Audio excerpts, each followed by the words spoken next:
All right. Today's second review is going to be of Mickey's Mousetrap, which for some reason has now changed titles and is just called The Mousetrap now. But for this review, I'm going to go with the original title.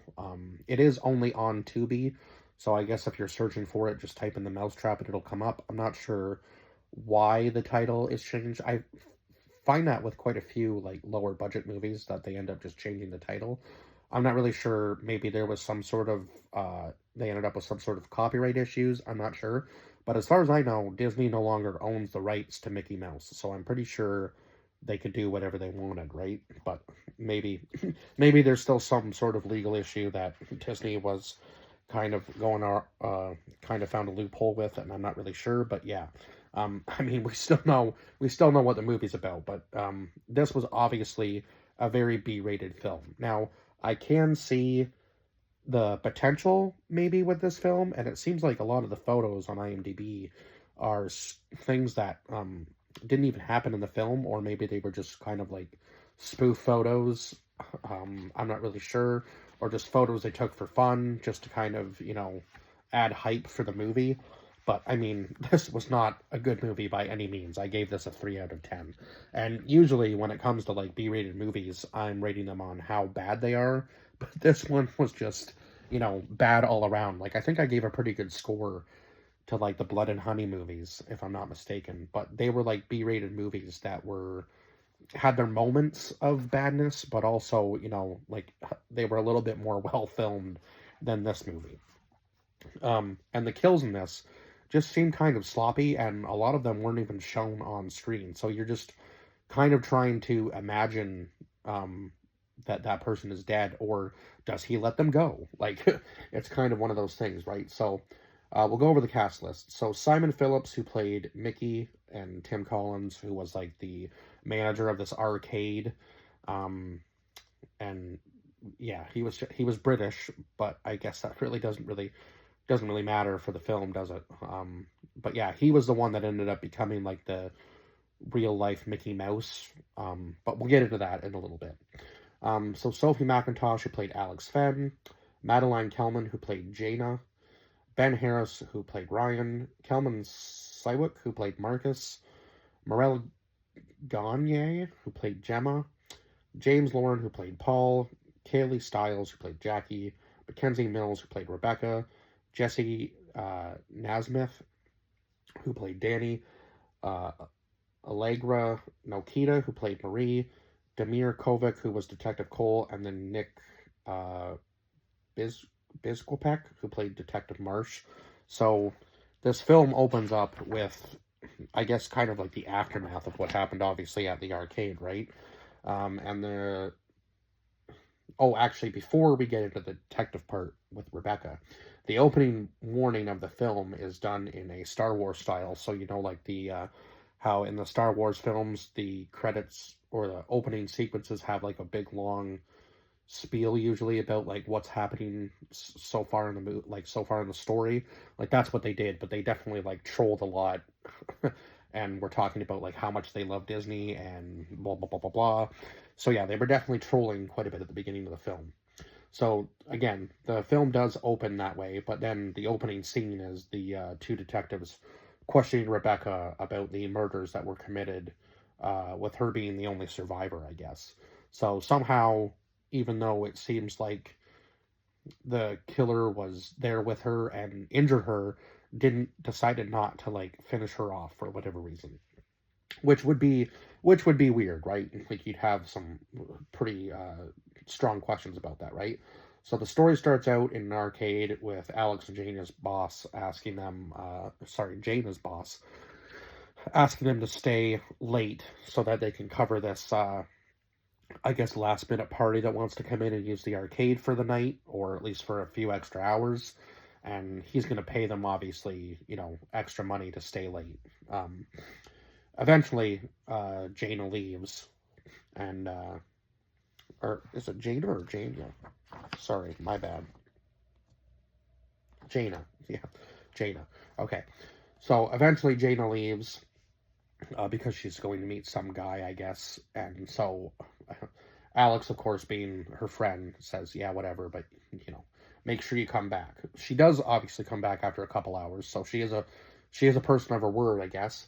But it was probably she probably should have just not come back because she ends up getting killed, obviously, by the Mickey Mouse killer. Um, so the detectives say that Tim Collins can't be found, and ask Rebecca if she suspects that Tim could be the killer. So Tim was the owner of the arcade, and obviously we do know that he is the killer because when he's watching, like, he ends up watching, like, he seems to have some sort of like weird obsession with Mickey Mouse. I don't really know why. He has like this mask or whatever that's sitting in like a display case with another mask too. So I'm not sure whether they were supposed to be like making some sort of sequel to this movie or whether there's like another one in the series that I just haven't heard about. But yeah, if there is, please write it in the comments below after this video. But yeah, because I mean, I review everything I watch, so any recommendation is will be taken and put on the list. So yeah, like I said, it seems like he has some sort of unhealthy obsession with Mickey Mouse, and while he's watching some old skits, all of a sudden this voice starts talking to him, and somehow the mask possesses him somehow. I'm not really sure.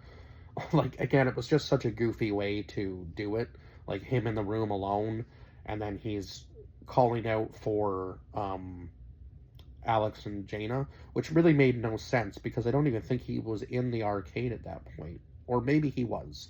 Maybe he had like his own private, like almost like movie theater room, it seemed. I'm not really sure. It was just a very strange scene as to how he got possessed. Like, again, I could see the potential this film was trying to go for, but yeah, it just wasn't hidden. So Alex finds out that her friends are actually the ones that had booked the arcade to surprise her for her birthday. Of course, her birthday wasn't even that week, so I guess they were trying to surprise her early, obviously, to throw her off the game a little bit.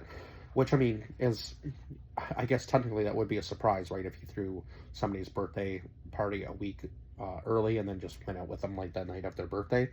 And of course, Marcus and Ryan are fighting for Alex's affection because they both seem to be in love with her.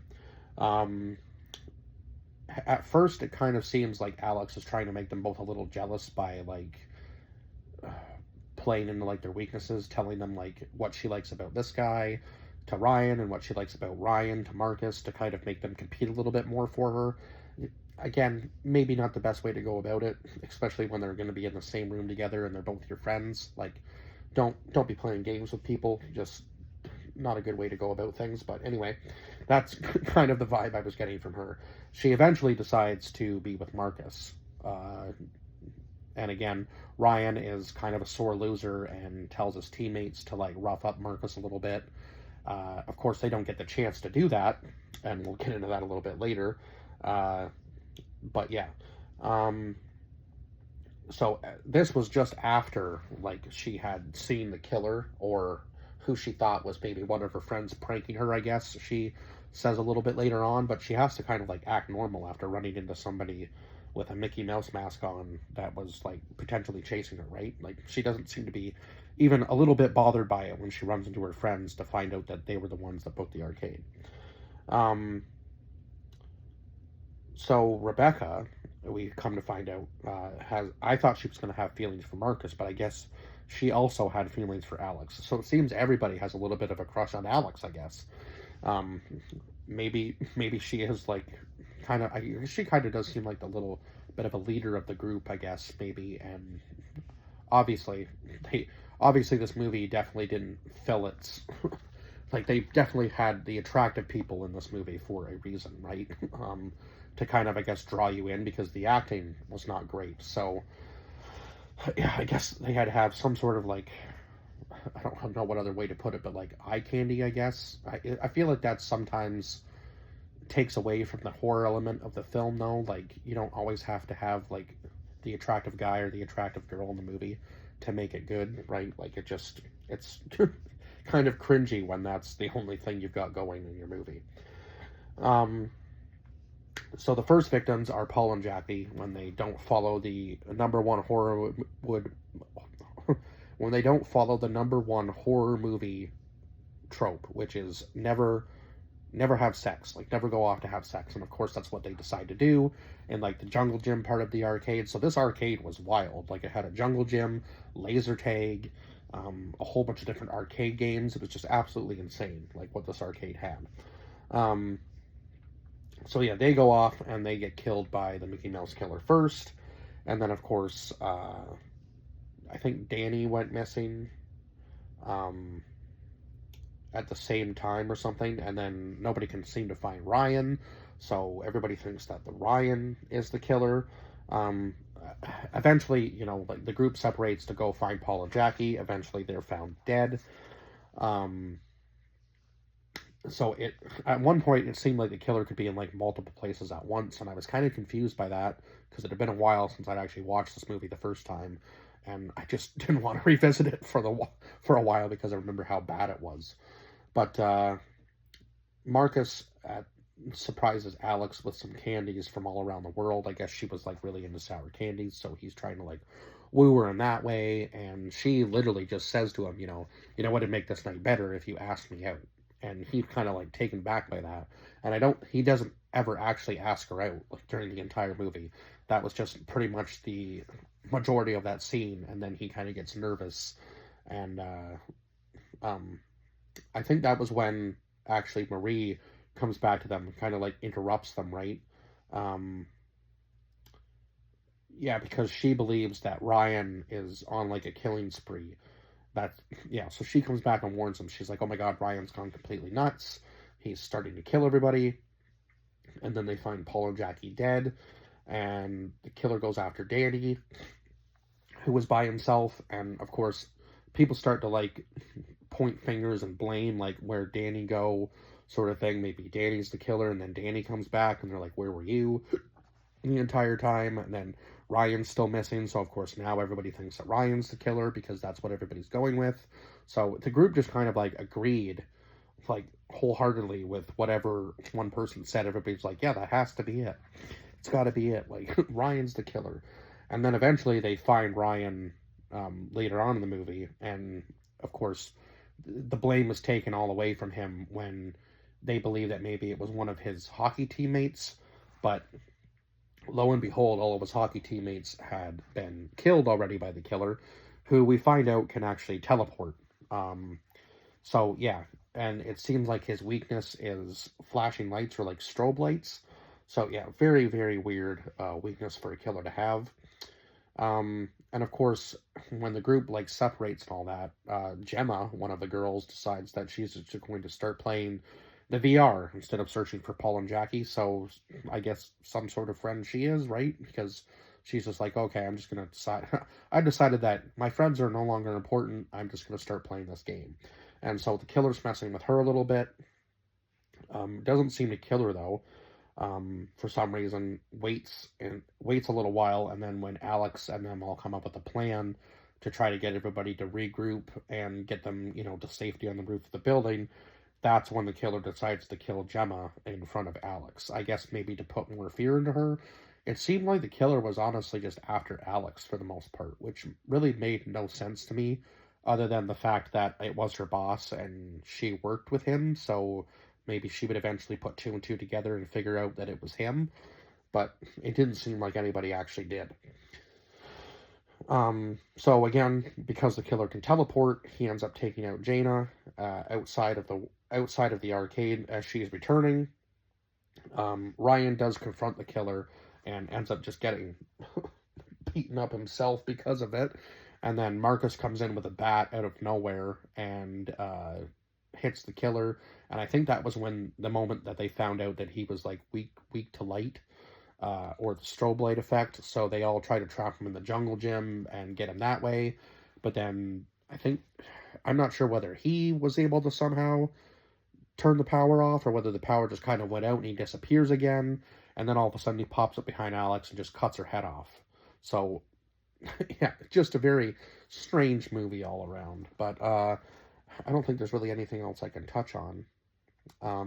Other than the fact that before that, obviously, the jungle gym scene, they had, like, challenged him to, like, one last game of hide and seek, because that's kind of seemed to be, like, what he was playing almost. So yeah, he eventually just takes out Alex so that he can kind of see like everybody panic, and you assume that he takes out the rest just based on all of the conversations with Rebecca, that all of her friends are dead, and she doesn't seem to be too concerned about it, just judging from the detectives, right, that were questioning her throughout the movie. So then the detectives leave and leave her in the cell alone, and then all of a sudden there's this little like, I guess you could call it like credit scene where the killer comes to get Rebecca, and it seems like they were working together the entire time. Like he opens the cell door and says, "I have so many people for you to meet." So yeah, again, I'm not really sure. Like, was Rebecca working with him the entire time, or when she was in like in peril, like about to be killed by him, did she make some sort of deal with him? Maybe. I'm not sure. They don't really show that part, so I guess you kind of have to speculate that maybe she was working with him the entire time, and she wanted everybody else dead so could maybe have Alex for herself, or yeah, or she just wanted, or she just yeah ended up making a deal with the killer when she was in peril with him, and now she's going to be working with him. Like maybe she's supposed to be like the Minnie to his Mickey. I'm not. Yeah, that's kind of the vibe I was getting at the very end of the film. But just a very weird film all around. A 3 out of 10. I would not. I would not go back and watch this myself unless I was in a group and just wanted some laughs because the acting was bad, but it's almost like it didn't take itself too seriously. Like I guess it almost seemed like the actors knew what they were doing was goofy, so they kind of acted it out that way. But again, it just wasn't a good movie because the killer should have been like, it almost seemed like it was supposed to be way more violent than it was, and maybe they just couldn't show everything, so they had to like dim it down a little bit. I don't really know, but yeah, it just seemed like this film had a lot of potential and maybe some rewrites and stuff that just didn't go the way they wanted it to, and this was just unfortunately the final project or product, I guess. But yeah, anyway, I will see you guys in the next review. Bye bye for now.